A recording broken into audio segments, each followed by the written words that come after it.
Welcome to Atlanta Tarot. This is the Tarot forecast for Cancer for the month of June, including late May 2026.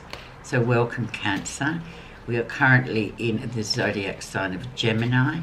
So the element is air, and so we have lots of ideas floating around to work upon, lots of communication going on, rapid communication. We all know Geminis are very chatty and very sort of focused on getting things done and new ideas and all this kind of thing. So it can be a very creative month in terms of using your mind to solve all the things you want solved, or to get new ideas to sort of inspire yourself. You are currently in your 12th house, which is the house of secrets. It's the deep spiritual house where the 12th house comes around the month before our birthday month. And it kind of brings up all the very soulful place, the 12th house. So it brings up all sorts of things that we thought we'd buried throughout the year. Lots of deep-seated grief, missing people, things about ourselves, our shadow side that we sort of try very hard. Most of us try to bury it, but when then it pops up, and it often does pop up in the 12th house, because that is the house of sort of cleansing your soul and just rejuvenating and healing yourself. And we need to do it, because otherwise we'd just be maniacs, really. We need that time to reflect. It's a reflection time. Okay. Energy around is the world, so the end of a cycle is nigh. We also have a full moon in 2 days, full moon in Sagittarius. So full moon means endings, and it also means new beginnings. With this one too, it's full moon, and you can probably see the moon sort of characterised in the centre of the sun. And the moon also is about endings and new beginnings, and the world is about endings and new beginnings. So it's a very fortuitous card for those of you. Well, it's the end of another year for you, so of course it's very apt that it's sitting there. You're about to embark on a brand new year for yourself. So it's like, yeah, let's get in there and reflect and get in touch with our grief, whatever that may be, whoever that grief may belong to, aside from ourselves, and just to cleanse and to move on into the new year, the end of June, where you are right now. Yeah, and you're exhausted. You've had a big time.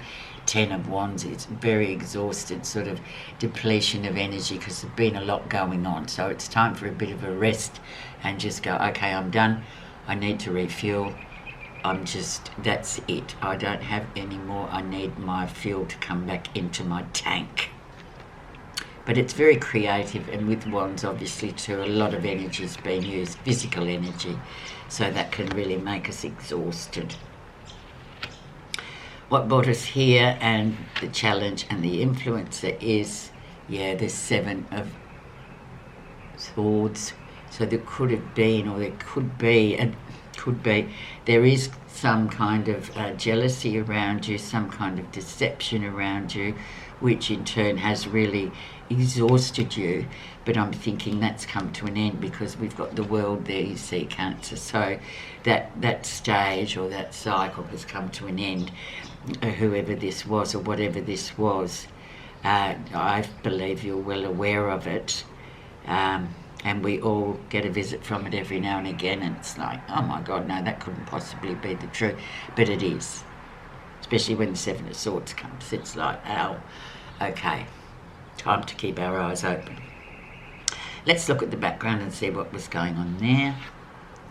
And we had the 10 of Swords, so the end of a family curse. So it could well be someone in your family that's had this beef against you, or this jealousy that does exist, even though we like to pretend it's all hunky-dory. There can be fierce rivalries within families, as we know. So this is coming to an end as well with the 10 of Swords. So this is another good indication that whatever you've been struggling with, or whatever's been going on with deceit, jealousy, family business, it's literally come to its end, which is brilliant. especially in the 12th house too, you know, it is that completion too. And then there we go, and we reflect and go, oh, okay, need to sit with that. Recent influences, and we have the Four of Swords, lots of swords. Four of Swords is just, it's just spectating. It's having a break. It's a little bit like the Ten of Wands, the need for a rest, the need to step back, but you're still in life, you're still observing, but you're just not participating in all the goings on. You're a silent observer. So you're just sitting there going, oh, okay, well, that's an interesting dynamic between those people. Oh, okay, now I understand that. And it's only when we can sit back and be silent and watch interactions between people, even obviously with families or with work colleagues, it's especially prevalent. So you just need to go, oh, okay, there I see it now. Oh, my God. Yes, indeed. Bit of an eye-opener, really, isn't it? So that's the advice. Let's see the lesson. And we have the King of Swords. Oh my God. So this is clarity. So definitely clarity's come in. So it looks to me like this air energy is going to be really good for you to get rid of, you know, just sort of really wrap up this cycle and just get clarity out of it and really get the understanding of what's been going on, the truth of the matter. Because this guy with his sword here, that sword sort of cuts through all the crap and just says, no, this is actually it. He can also be seen as an expert of some type, you know, like a consultant doctor or a lawyer or somebody like that who can literally lay out for you a management plan of whatever it is you're going through, or, you know, if you're going to divorce or something like that, which is particularly icky. But he's the person, like, you always go to an expert, and, you know, some people will try on their own, but it doesn't seem to work out so well. You need these people sometimes. But overriding meaning of it is clarity. Oh, look at the swords. Okay, near future. And then we have the Page of Pentacles. So new beginnings coming in with Earth. Pentacles, very much earthed. New ideas coming in that can literally flourish and blossom into something of worth later on. You can see him holding that pentacle there, and that's what he's going to plant, and it's going to produce more, which is, and the pentacle is sort of, not an idiom, it's an image for money or gathering wealth or doing anything that's going to serve us later. So just keep those ideas written down so you can say, oh, yeah, that was Gemini time is a good time to sort of jot down great ideas that we may get, because they can flourish, especially in the right soil. Let's see what's happening. You're not realising. And we have the beautiful High Priestess, and what a person. Now she governs the 12th house. So she's come in to say, yes, this is a time of rest. It's a time of reflection. It's a time to go beneath the surface and really look at all the things with our soul. She also it may be a time also for you guys. Don't feel bad if you don't really feel like going out and socialising and being around people in this 4-week period of the 12th house, because it is meant for introspection, and it is very personal and private to you for whatever, and it's keeping your own counsel too. So you may, these goings on that you will obviously, there could be dreams or messages or anything like that, it's very internal, so these you don't want to really discuss and bring out and tell everybody. The High Priestess is all about keeping her own counsel as well. But there's something really good brewing whenever she shows up, so that's a really nice thing. But it is intuition. So she governs Pisces, so we know Pisces is your cousin sign, and it's like you guys are very intuitive.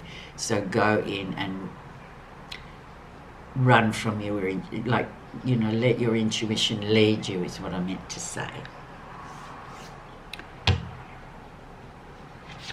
How others see you. Oh, 9 of Cups, beautiful. The Wish card. There you are, emotionally doing really well. Completing a year of emotional sort of feeling like you've really achieved things, or this is how other people see you. Now, you're probably be saying, oh no, that's not true, but I'm sorry, it is, because it showed up here, and this is how others see you. It's not how you see yourself, because we'll all say, oh no, I didn't do that much. Our cultural ways are very sort of, we don't like to talk ourselves up too much. So listen to that. Positive feelings. 6 of Wands, ongoing success, doing really well. And you know it, so there you go. There you know it. You have done really well, and this is a signal to say you've done really well, so you better accept it and go, yeah, it was a good year, 25 to 26. It was a good year, and it's going to be a better year, 26 to 27. So well done, ongoing success with the 6 of Wands. Absolutely fabulous. The outcome. And we have the 7 of Wands, so speaking up for yourself is really pertinent at the end of this 4-week cycle. So, don't let, you're doing well, you have a voice, use it. Don't be sitting there and going, oh, I can't say anything, or oh, I just said nothing. There's time for that in this first bit here, but not for when you get up to nearer to your birth month time, the end of last 3rd week of June. Then you've got to really speak up and defend your territory, even if it's at work or with family members, whatever. You just have to say, no, well, this is what I think, this is my opinion. And sometimes the more the water signs, they're more sort of, they'll just sit there and float along and won't really talk, whereas the fire signs are just put up their hand and say, no, that's rubbish. You need to do that at the end of this month. It's really important, Cancer, and you'll be coming up towards your birthday time, so you will have emerged from the water of the 12th house. Thank you so much for listening, Cancer. Please like, subscribe and comment. It helps grow this channel. And have a great month. Thank you.